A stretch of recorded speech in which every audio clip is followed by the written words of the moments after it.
The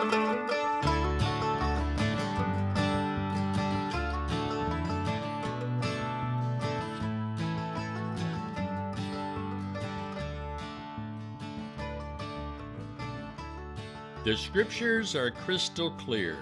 God owns everything. There's not one square inch of creation, not a square inch of our existence that God does not cry, "Mine, mine, mine." It's all His. This means that you and I own nothing, no thing. So why is this fact so disturbing? This is a good question. Think about it.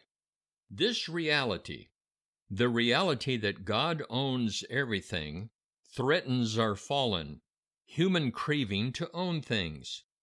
From time to time, I even catch myself wondering, if the cows on 1,000 hills are God's cows, could I not just take one, perhaps two? Then I would have a couple of cows that I could call mine. Would God really miss just a couple of cows? The notion of ownership is deeply rooted in our culture.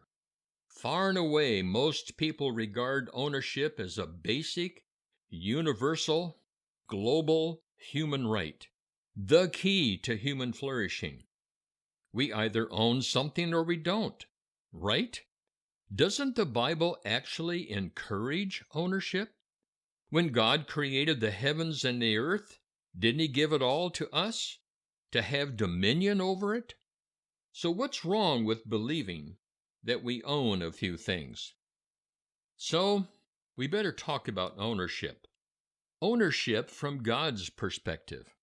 There are three basic facts to consider about this matter of ownership. Fact number one, I own nothing. God owns everything. Period. This means that you and I own nothing. No thing. God's crowning achievement in the creation story is the creation of Adam, mankind, Adam and Eve, created them in His image. Then God gave them His Genesis charge, His charge to exercise dominion over the creation, over the earth and everything in it. Yes, God gave mankind dominion over His creation.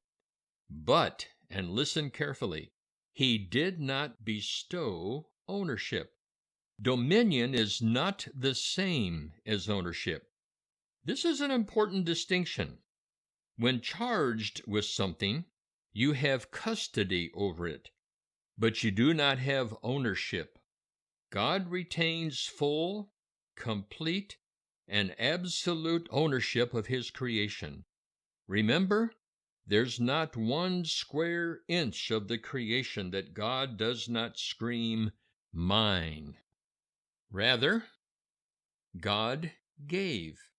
He gave us His property rights, rights to His property for a particular purpose, to fill the earth with His glory. This has always been God's charge. It's still His charge to us. It's living the life He always intended for us to live.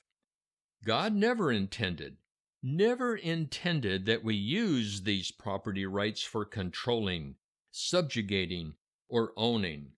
Only God owns. He owns absolutely. Fact number two, we are to serve. The word dominion is the Hebrew word radah.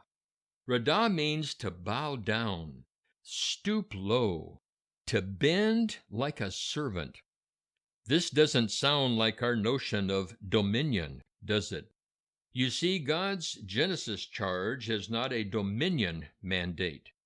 The Genesis charge is a servant mandate. It means to step down, stoop low, assume and embrace the posture of a servant of God, a servant over God's creation. I like the way that Hugh Welchel thinks about dominion. Quote, Dominion is the power that God has given us to transform His creation, to subdue the earth, making it an incredible place for God's image bearers to flourish. So, we are not owners. We are God's servants, joyfully stooping low to serve God's creation, to serve His mysteries and His redemptive plan. This is our place in the story of God. Fact number 3, and I refer you to Luke chapter 19, verses 12 to 26, for this passage makes it abundantly clear. God expects competency from His servants. I highly recommend that you take the time to study this passage in Luke as you prepare to preach this sermon. I might add that the Luke 19 passage is great material for a Sunday school lesson as well. You will find that the owner, God, is the one who sets the expectations.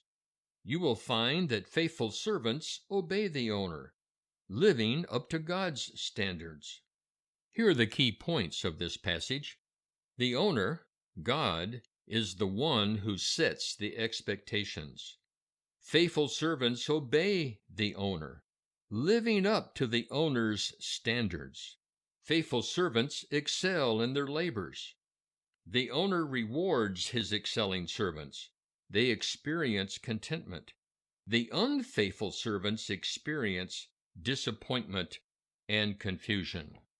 So I've been thinking, yes, God owns everything, yet God so loves, He gives.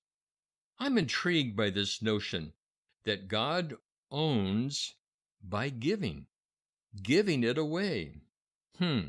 Is this the true path? The key to ownership? Might the lesson be that we too own by giving it away? Giving until it's all gone? Luke 9:25 comes to mind. What good is it for someone to gain the whole world and yet lose or forfeit their very self? So give this some thought as you prepare to preach the sermon, Mine, Mine, Mine. And God bless you as you inspire, challenge, and teach your people.